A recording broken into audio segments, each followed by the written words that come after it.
Hello, everyone. This is Christina. Welcome back to Intuitive Lightwork. And this is our card reading for the month of August 2024.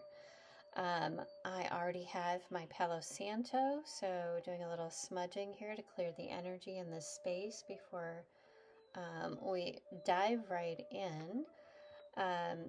I'd already pulled the cards, so a little different today. A little snafu with the video. So I don't know if Mercury's in retrograde or what's going on, but that's all right.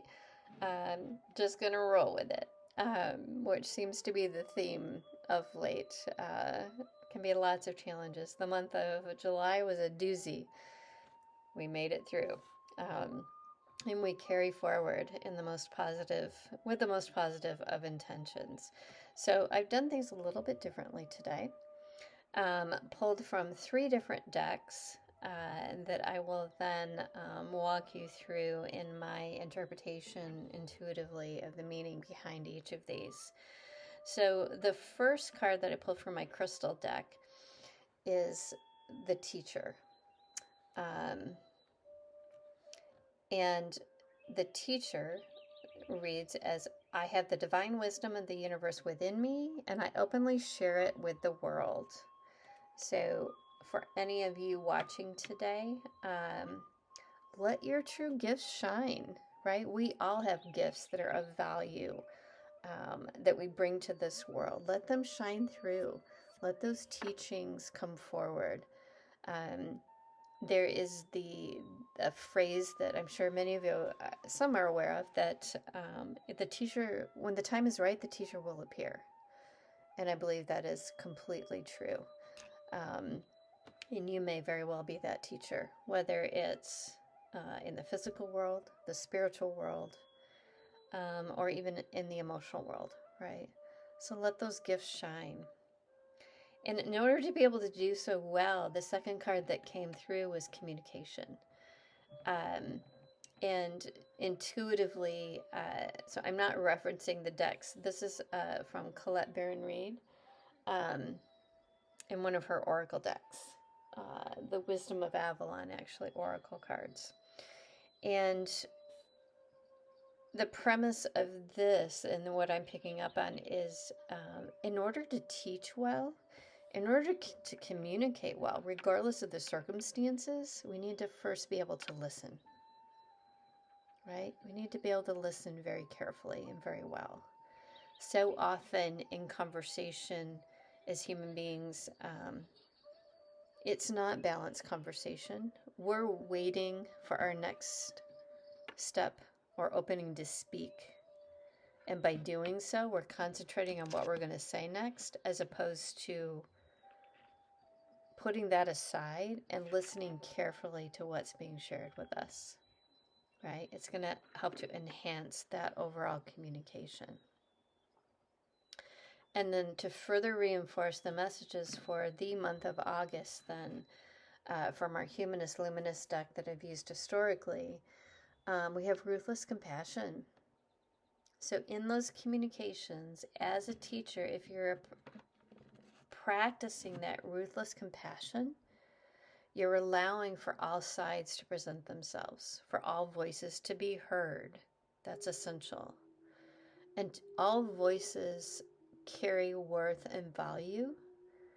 That's also extremely important.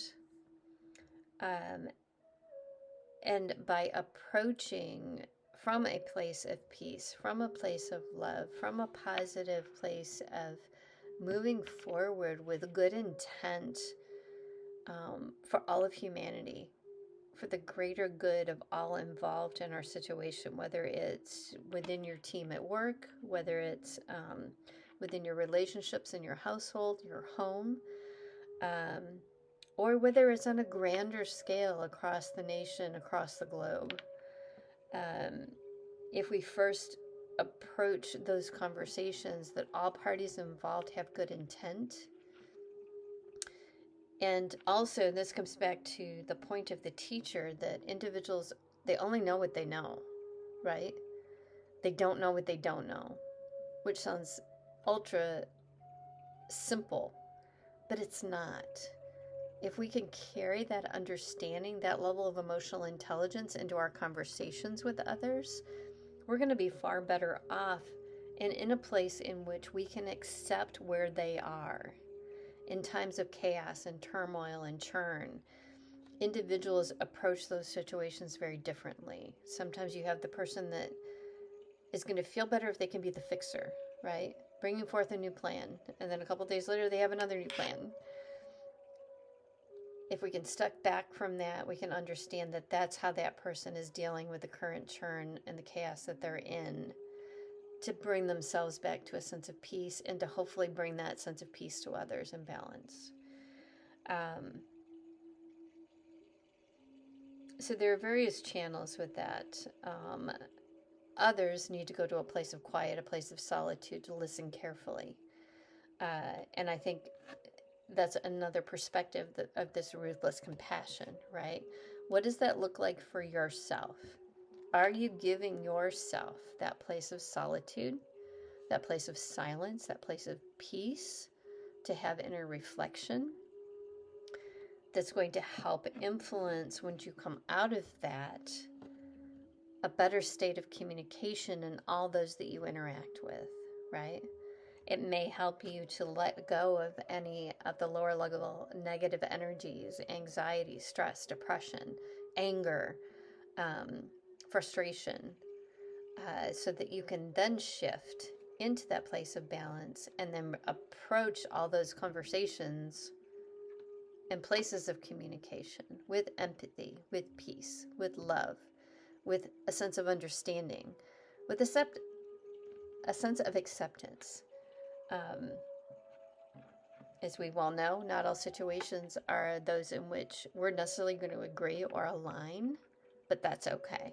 And just accepting where someone is and then moving on and taking care of our own energy, our own space, allowing ourselves that ruthless compassion, right?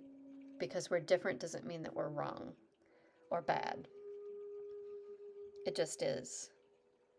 And through that acceptance, we then can come back potentially to that place of teacher, to then further extend that compassion, that love, that understanding through our own personal gifts.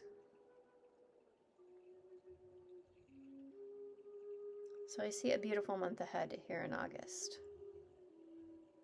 With that, I bid you peace, walk in love, and until next time, I'll see you back here at Intuitive Lightwork. Be well.